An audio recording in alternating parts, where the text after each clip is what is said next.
This time around, I'm going to recap and review Pale Rider in 10 minutes or less. Maybe. Whoa, hang on there. Where are you going? Creators know that viewers leave their videos within 30 seconds most of the time. But I would love to have you stick around. If you are going to leave, tell me why are you leaving?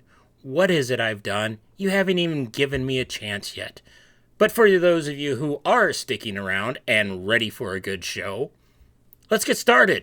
On the 26th weekend of 1985, the box office got a new sheriff in town, and he came dressed in a maroon duster riding on a pale horse. Pale Rider is an American Western film that stormed into theaters with Clint Eastwood donning the collar of a preacher and the grit of a gunslinger. Pale Rider claimed the golden #1 spot. Set against the rugged backdrop of California's snow-capped Sierra Nevadas, the film opens with a quiet mining camp living under siege. A dozen mounted men thunder in, not to rob, but to destroy. They tear down tents, beat innocent miners, and vanish, leaving fear in the wake. It's clear they're not bandits, they're enforcers. After the attack, Hull Barrett, a hopeful prospector trying to hold his community together, goes on a supply run to a nearby town of La Hood. Completing his shopping, Hull finds himself surrounded by 4 of those same thugs who ransacked their camp. Just as the beatdown begins, a shadow steps forward, a tall stranger with few words and a long maroon duster and a short flat-top rimmed hat. With an axe handle, just an axe handle, no accent, our tall stranger in a hat cut down the 4 attackers fast, like some western ninja.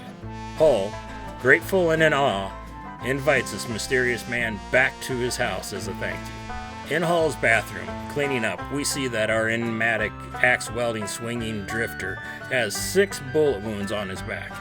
The drifter gets dressed, and he meets Hull, Sarah Wheeler, and her daughter, Megan Wheeler, in the dining room. 3 stare in complete shock that this guy, who just KO'd 4 ruffians, is wearing a clergy collar. It's safe to say that this preacher is armed with a whole lot more than just a few Bible verses. Hull gives preacher the lay of the land. Coy LaHood, a local tycoon with a god complex, wants the miners gone so he can claim the gold-rich territory. Yeah, I said LaHood. Does that name sound familiar? Thank you, Mr. LaHood. Welcome on, Pop. That's because, yeah, he owns the town. Mr. LaHood uses his power to run off prospectors and then moves in and takes their land for his own. What about Carbon? Well, we ran another raid through there a few days back. We damn good scaring to him, didn't we, Miguel?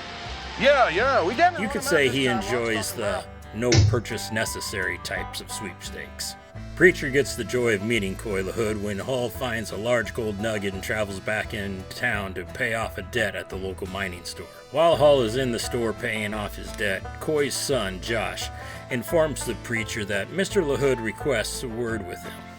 The preacher follows Josh into LaHood's office. Now, the LaHood kingpin tries to convince preacher that he is the rightful owner of the land. Comes hot from Sacramento, and it tells me I've got mineral rights to that whole damn king. Not buying LaHood's point of view, If it was worth the paper it was printed on, you wouldn't be trying to bribe. preacher does negotiate with LaHood to pay $1,000 a person to the Carbon Canyon mining community. But back at the camp, the prospectors sit down around a campfire, talk it out, and they decide to reject the offer. Because $1,000? Not a chance. There be gold in these hills. LaHood, not one bit happy that his offer was not accepted, dynamites the valley and cuts off the water that runs through their camp. As if cutting off the stream wasn't dirty enough, he hires Stockburn, a dirty marshal for hire. Now, what was thought to be a disaster, having the water dammed up, actually had a silver lining.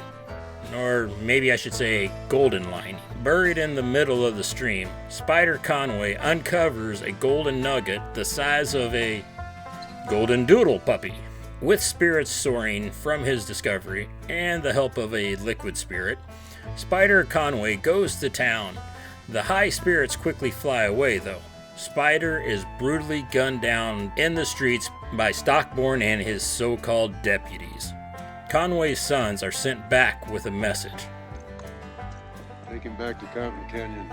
Tell that preacher to meet me here tomorrow morning. Before answering Stockburn's call to a good old Western duel, Preacher must make a bank transaction. He retrieves a safety box and trades in his collar for a revolver.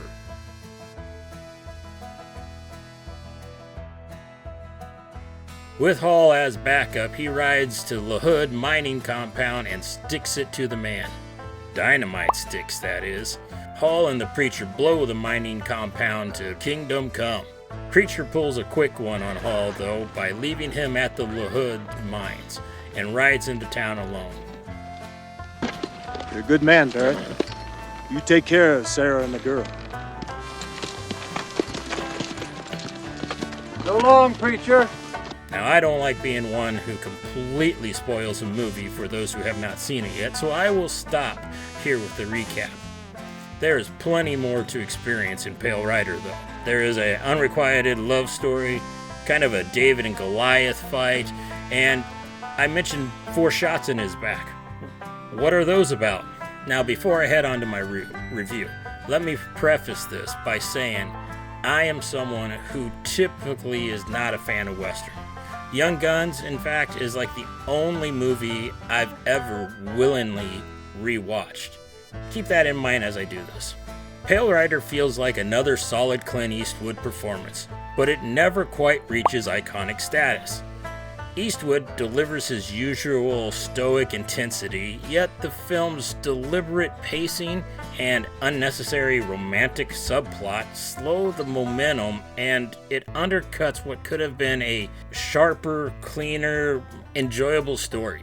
I was also let down by 007's Jaws, Richard Keel's character. He appears in a role that feels so underutilized, and missed an opportunity to add some menace, some more excitement. So while Pale Rider is worth watching, especially if you appreciate Eastwood's movies, but it isn't something I am going to be eager to revisit anytime soon.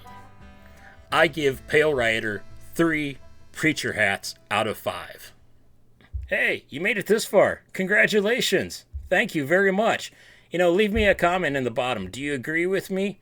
Am I wrong? Am I being too hard on this movie? Also, make sure you like it. And, subscribe if you haven't subscribed yet. And until next time, go watch a movie.